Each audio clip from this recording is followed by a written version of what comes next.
Hello and welcome everybody, I'm one proud Bavarian and we are back with a new series here on the channel, Hearts of Iron 4. Of course, again, this time around a mod that I have shied away from in the past when it comes to the Let's Play, simply because I have a very split opinion about it, but I feel now is the time to play Kaiserreich. So here we are in a world that some may call ideal, that some may call very flawed. In a world in which Kaiserreich, that's not a sentence, in which Germany won World War I and has exiled us. Yes, I say us, because we are the Dominion of Canada under George V, and we shall rule the seas and we shall rule Britannia once we are back in Europe. So we are going to play the Dominion of Canada in Kaiserreich. It's the newest update. I don't know. I think only South America changed. I don't know if we're going to interact with that, like if we as Canada have something to do with it. We will probably interact with the United States of America, but for the moment let's just jump right in. Kaiserreich is an incredible mod. It has been around for a long time. I believe in Hearts of Iron 2 it was already around. Not sure though, but I know that it was around in Darkest Hour because I have played it there. Not actually played it in Hearts of Iron 2. You know how bad internet was back in the day. Would have been tough to access it, and we're gonna make right what is wrong, and that is the Union of Britain. Filthy syndicalists ruling in our beloved home waters and home meadows in what we will soon again call the Kingdom of Great Britain, the United Kingdom. Kaiserreich Alpha 071, thank you, and I want to know everything. That makes it so that we will see all events all around the world. We will get alarms for it, and I think that's good. We're changing homes, starting with to new Steam Workshop location. Okay, that's fine. I actually don't worry about that. Okay, so we're Canada, and we have a divided government. Let's read that. Our government. Oh no, that's just no. It's actually not generic. It's deeply divided on many levels, and there's constant bickering between the two major parties. Even outside of that, there's also a clear split between English exiles aiming to make Canada the springboard of the reconquest of the mainland, and Canadian nationals tired of their antics and anti-parliamentarism. This is completely paralyzing our current government. Anglo-French tensions. Tensions are high in Quebec as the old rivalries between Anglo-Canadians and French-Canadians continue to flare due to the exile of the English government. Well, I've never heard that before. Quebec is a very quiet piece of land. And then, of course, we're getting dividends from the legation cities here in China. Let's choose our national focus first. I don't actually know what we're going to do. I think we might go down assert royal prerogatives, you know? Show proper love to the king. Because, hey, this series is titled God Save the Freaking King. Oh, this is the tree that we're looking for. For the moment, it appears that we can't actually do anything because George V isn't dead. Now, that's a spoiler. Spoiled myself and all of you right away. Let's get a bomber here. Is that a tactical bomber? God, if only I knew. But for starters, let's get the classic tech developments going. Do we need any ships? I mean, our navy is superior, I believe, regardless of what we do. Okay, that's looking all good. So let's actually go with a ship, though. What about a light cruiser? Light cruisers can't hurt, right? Interwar bomber. Give me a classic. I think we're looking at for the tactical bomber. Yeah, we are. Right. We can build some things. Now, that is a good question. What do we build? What do we want to build? How many? We have 13 industrial factories for us right now. I'm going to build 3. Actually, that's far more than 3. I'm going to build 3 factories, and then we will move on and build probably military factories. For the moment, please give me some convoys. And what about what's our fleet made of? So obviously, we're going to just pull all of these together. We have some in northern India. Oh, that's right, because of over here, the Dominion of India exists, and we are also king of the Dominion of India. Look at these eyes. Man, he's kind of creepy, huh? George V. Kind of a creepy guy. That's a nice subtitle. That's a nice title, like Crusader Kings 2. Creepy guy. Right, let's take another look here at the fleets. So we have an abundance of destroyers. We don't need any else. We have 5 carriers, only 4 are effective in a fight, so What about heavy cruisers? I think I would like some more heavy cruisers. I don't really care for the submarines, personally. Let's build some heavy cruisers. I think that is what is amiss in our current fleet. And then let's trade for all the oh, actually, you know what? Do we have any vessels that we could... No? Okay. I thought, you know, maybe we have some vessels that we can trade for, trade with, and get more resources out. But turns out, right, we don't have an empire anymore, huh? Listen up. Okay, we also... Oh, God, no. Absolutely not. Oh, that's beautiful. Oh, God, absolutely not. Okay, so this is our entire army. 18 troops. That's not a whole lot, you know. But I think we will use it anyway to support the right side in a potential civil war in the US. Not gonna say there's something gonna happen. Okay, hey, I'm not Nosferatu. I have no clue. But I do have a vested interest in it. Prime Minister King's government now has a slim majority after the defeat of R.B. Bennett's Conservative Party and its British backers, but not all is secure. George V's health is steadily declining, and despite his sickness, continues to oppose the moderating influence of the Prime Minister on Canadian politics. Senile and obsessed with reclaiming the empire, George V lends influence to the British exiles who now sit in the Canadian House of Lords, formerly the Senate. Their presence in the upper house threatens to endanger the Prime Minister's legislative program. While Canada has grown strong by an influx of expertise, capital and technology, it remains an uncertain player on the world stage. The next few years of Mackenzie's King government will decisively shape the country's future. That is entirely true.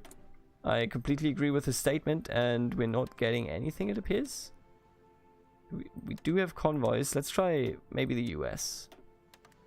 Yeah, that works. Okay. Yeah, I don't know what's up with Deutschostasien. There might be a war over there that I just missed, you know. No war. Maybe it is because they're just a puppet, so Germany's demanding everything from them, you know. Anyway, how will we play this campaign? I sincerely hope, restore the French Empire, but that's just... Oh, let's go! Okay, they're doing it. This Entente, which we are a member of course, will be absolutist. We won't be as absolutist as the French are, but, you know, we will be pretty fucking absolutist. I can tell you that much. This right here, that's our good stuff. Purge the disloyal opposition. Mandatory enrollment in the cadet corps. Now that sounds good. In the meantime, in Russia, President Kerensky has been assassinated, and they chose Kornilov. That might be a resurgency of the Tsar that we will see right there. I'm not sure, but I'm looking at this with very, very open eyes, because Russia is a major player. I mean, they are the key player of Kaiserreich in, at least, you know, Darkest Hour. It changed a bit in here. I know the Commune of France is supposed to be like the Germany of this mod, but at the same time, Russia just has so many paths they can go. It is quite interesting to play them and just to watch them. Death of King George V. Ever since the Radical Union's victory in Britain, King George V has been plagued by illness and his health has been failing. I think those Cindy's poisoned him permanently. The public was taken by surprise yesterday when at 11:55 p.m. King George V died from a bout of his fever. His son Prince Edward is now set to inherit the crown. The Totalist Charter.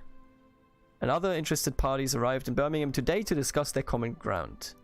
So they're working together. I do not appreciate that.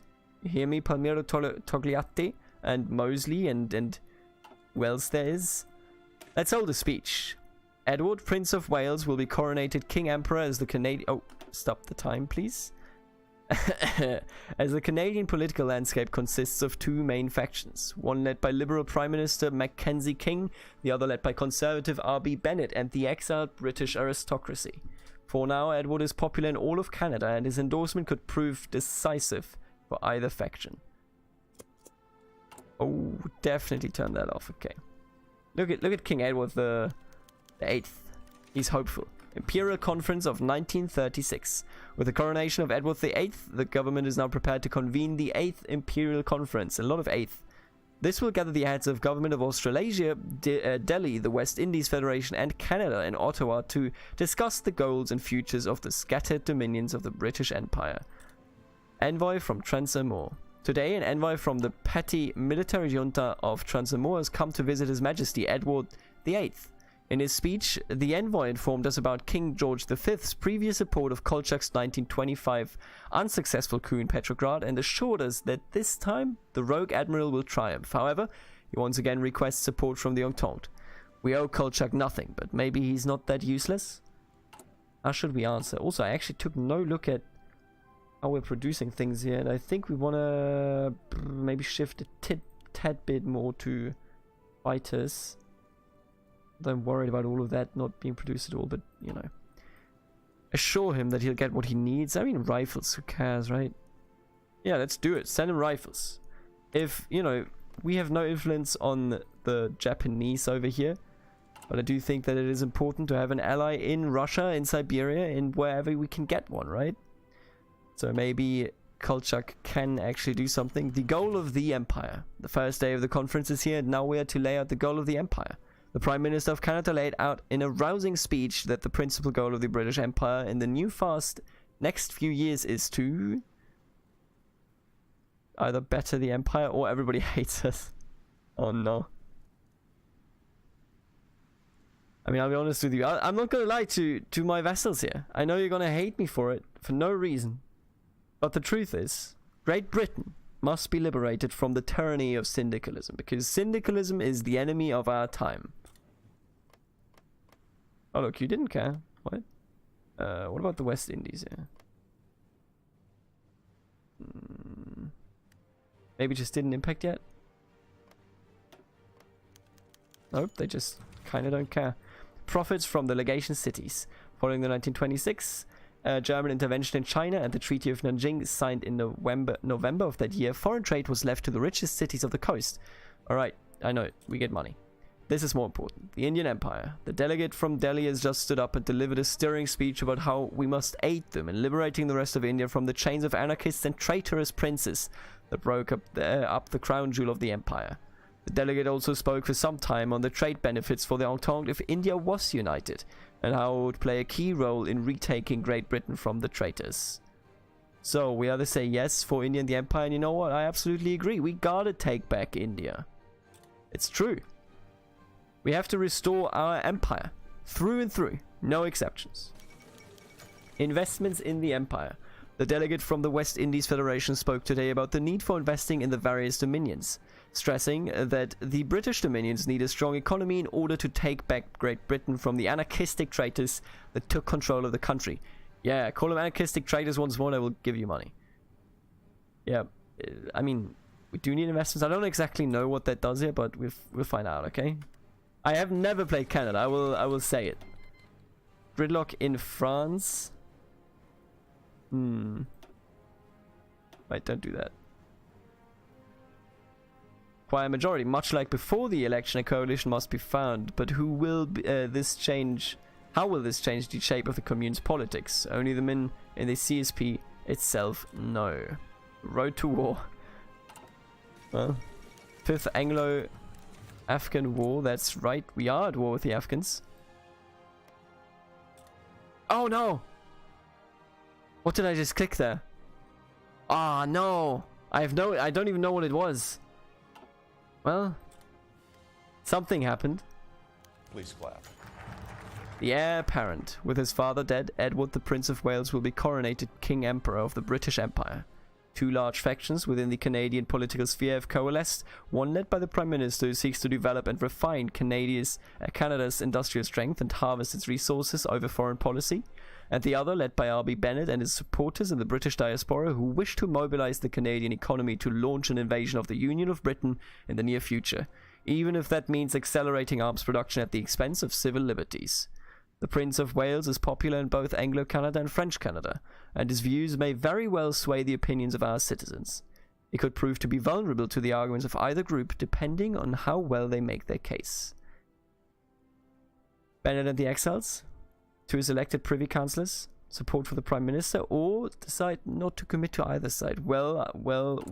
I didn't know there was a third choice. Also, God save the king, by the way. God bless.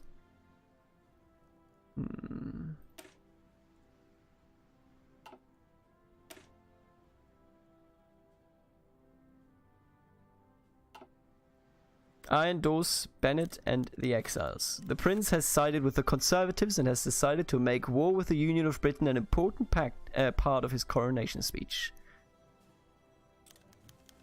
The king has spoken to the nation and has electrified it. From Vancouver to St. John, from Toronto to the Arctic, Canadians everywhere buzz with excitement after hearing a charismatic and forceful speech denouncing syndicalism and the king's pledge to finish the war that his father began and reclaim Britain. Canadians were warned to never trust the Union of Britain or its insidious syndicalist allies. That's right. Let's draft Bill C7. So I'm just wondering, in which way does it limit us that we didn't endorse the Privy Councillors? I have no clue. Well. Right. You are independent. The coronation of the Prince of the People. The new king has been invested with the royal regalia in the First Anglican Church of Ottawa. Jubilant crowds from all over Canada gather in the cities to celebrate a new age of Canadian royalty. They eagerly anticipate the new king's first radio address to the nation. Whoopee, he's so charming. Ooh, yeah, boys. What a charming guy. Let's die for him. Arming the nation. The king's ascension marks the beginning of a new era. The ad hoc and difficult task of strengthening Canadian industry, integrating the Royal Navy, and finding a place for the hundreds of thousands of British exiles has been a trying test for Canada. But we have survived the initial storm. We're stronger now, but now we must refine our strengths so that we will equal those of the other great powers.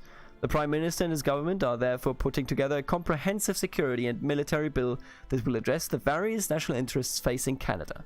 The legislation will be known as Bill C7.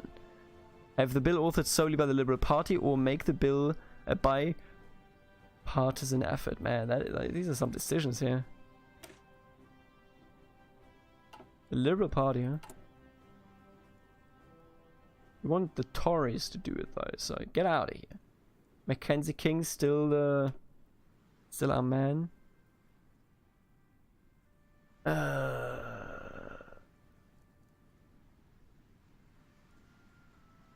We're going to go with make the bill a bipartisan effort. We want the Conservatives up in this bitch.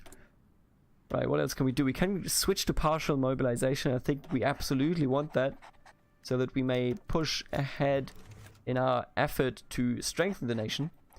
Bill C7, the future of Canada's industry. When the Great War began, the British Prime Minister Herbert Asquith said that industry would proceed as business as usual. The ensuing shell crisis and the difficulty found in equipping the British Army has shown us that if another war were to start, we will need a mobilized war economy. However, most businessmen aren't willing to invest in specialized facilities such as heavy bomber factories that such an economy would require. Some Conservative MPs are proposing that part of the security bill include a provision to immediately nationalize such key war industries. While this wouldn't increase the size of our industrial capacity, it would cut down on a lot of red tape.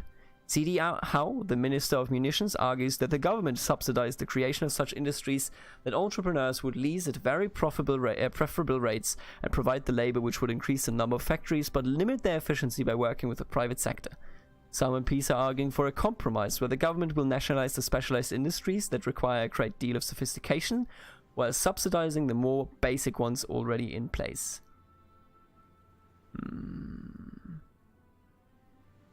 Side with the Tories. Let's do it. Nationalize the economy, everybody.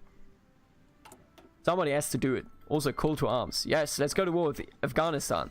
That has never hurt anybody. Reorganizing the army. When the revolution succeeded in Britain, it forced Canada to become the senior member of the empire. While Canada was able to seize the West Indies, we were unable to secure the rest of the empire and had to rely on the Australasians to secure a perimeter around their territory. Many regard this as a result of our small army at that time, and many would like to resurrect the conscription bill. What? However, the Prime Minister is a liberal in the mold of Sir Wilfrid Laurier and will not lightly allow such a divisive law to be promulgated without intense debate. Oh my god, pardon me. Okay, Conservatives want universal conscription, while the Progressive within the Liberal Party have threatened to leave if the government goes ahead. Conscription is deeply unpopular, especially in Quebec. The Prime Minister has declared conscription if necessary, but not necessarily conscription. Many are taking this as a sign that he is working to build a consensus. The Tories make a convincing argument. I know that weakens us, but hear me out here. The Progressives leave the government. The spineless kowtowing of the Liberal Party to the British Conservatives has caused the more left-wing elements of the Liberal Party to reform the Progressive Party. The Prime Minister still has a majority, but it's razor thin.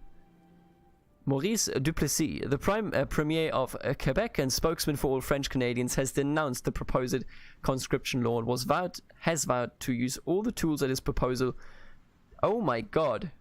I think I'm drunk. I have to be in order to read this badly. Let's just, okay, the Quebecois are getting a bit upset. Time to move in there and, you know, dissolve their state.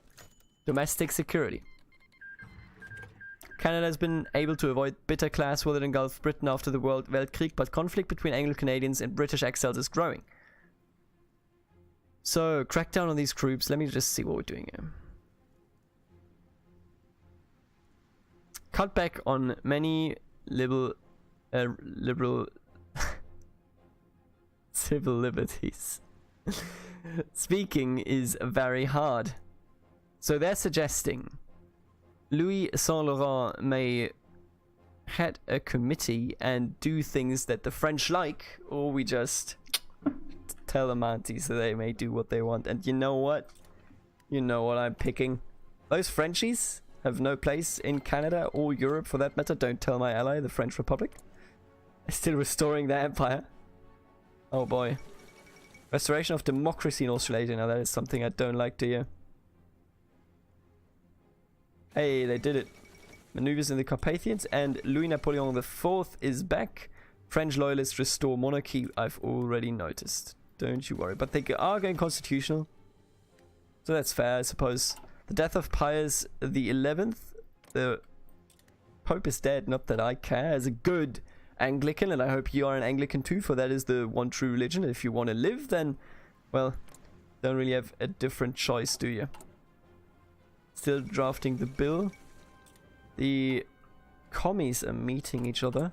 That is something I of course don't like. You know, Kaiserreich has come a long way. And I wonder what is going on here in South America. What is this down here? Patagonia Workers Front. Wait, how is there a Patagonia Workers Front down here? There's nothing. And this is La Pampa. This is just some farmers every 200 kilometers. The Papal Conclave, okay. They're meeting up to vote for a new Pope. That is fairly early. Usually, you know, it's not that early. Electronic mechanical engineering. Give me some more research here. The 36th Stanley Cup. Two teams have made it to the Stanley Cup finals. The Detroit Red Wings and the Toronto Maple Leafs. The winner of this game will be the 1936 NHL champions and will receive the Stanley Cup. Who will win the cup? Better be the Leafs. The Detroit Red Wings win the 36th Stanley Cup. The Detroit Red Wings have swept the Toronto Maple Leafs for the Stanley Cup, giving the Red Wings their first ever victory in the finals. This would have been the fourth -5 political power. Get out of here! God damn it. Goddamn Canadians and their ice hockey. Right, what are these templates? So this is a basic template. This is a small template, but that is the one that we're using for most of the things we have in the field. Okay, yeah, I'm just gonna refit that. Parliament votes on final draft of Bill C7. The Bill C7 is now being examined by the House of Lords. The government is doing all it can to make it pass, offering rewards and bargaining with individual members in exchange for a favourable vote. So, it has to not pass so that we may become properly remove national, okay. Sir Ernest Manning, let me just see what his ideology is. Sir Ernest Manning, he is paternal autocrat, so I think that is the right direction. The bill is killed in the House of Lords. Today, the leader of His Majesty's loyal opposition, R.B. Bennett, was summoned for an informal meeting with King Edward VIII at his residence in Ottawa. What was discussed there is not yet known, but Bennett was reported to have organized a meeting of his shadow cabinet soon afterwards. The royal power belongs to the king, and he wishes to exercise his royal so we could either go with the Constitution Act now, if we gave the power to the Conservatives, I believe, then we'd form a unity government and do bilingualism, and then God save the king. Or we will go with the third royal prerogatives, which is our right, because we are their lord and they shall serve us. So I think it's time for this one. The Weltkrieg and the revolution that came in its aftermath has revealed the fatal weaknesses of liberalism. Now is the time to set aside frivolous pretenses of equality and return power to the one divinely ordained to wield it, the king. Long live the king. Now that is too reminiscent of one of the Disney movies, so maybe I'll just not say that again or I get sued. Mr. Stanley Baldwin resigns. Today, influential figure in pre-revolutionary Britain's politics and longtime Prime Minister of British government in exile, Stanley Baldwin resigned from his mostly ceremonial office after the meeting with His Majesty, in which Edward VIII notified the Prime Minister of his intention to marry his mistress, Princess Isabel of Orleans. While it's true that the Prime Minister opposed... Excuse me? Why can't I have a real wife? Why do can I marry like a Napoleon lady? Instead I have to marry somebody from Orleans. That's just shame. Shame. Ding ding ding. Shame. Ding ding ding. So far so good. There's a lot of introduction here. I'm sorry if you weren't in for that. That's episode 1. It's gonna get a lot easier, a lot lighter the deeper we go into the war. I mean, we will go into the war, into the game. And you will see, it will balance out. We're currently losing political power, Jesus. That is something that I didn't anticipate. Probably shouldn't have spent it, huh? I think that may have served me better than what I have done now. But here you are. Before I end this video, let's listen to a good old classic right here. Let's go. Now that is a classic. It's very quiet right now. Let me just turn it up a bit. For this song, you gotta turn up the music. Basic machine tools and interwar artillery. Let me go with a tank here. This is such classic Hearts of Iron 2 music. You just can't hate it. You can just listen to it at any point. You know, I remember the days when I was a kid, sitting there watching my armies build up, and then I would lose after 3 days of build up. After the British Revolution collapsed, the American economy, upstate New York and the states east of it reoriented towards Canada to preserve their economies. Too conservative for syndicalism, but too moderate for America First, New England has become isolated from the rest of the United States and is now effectively in Ottawa's sphere of influence. Joseph Kennedy, representing the political and business elite in the region, quietly informed us today that should the worst come to pass, and the government in Washington prove unable to defend them, the state governments would allow Canadian troops to garrison in them. So I don't think they've chosen anything here yet. Let's hope it doesn't come to that. Arthur Horner, elected chairman of the TUC. There he is, the good old federationist, huh? I honestly, like, if you go with anything but Mosley, you're playing it wrong. Playing the game wrong. Mosley's the only valid choice.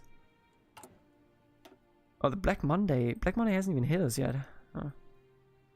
Does this give us... This does give us a research slot. So does this down here. No, it doesn't. I mean, we already have 4. I suppose. That's perfectly fair then. We are losing a lot of power here. So we'll have to see what we do. Gets event implementing social credit.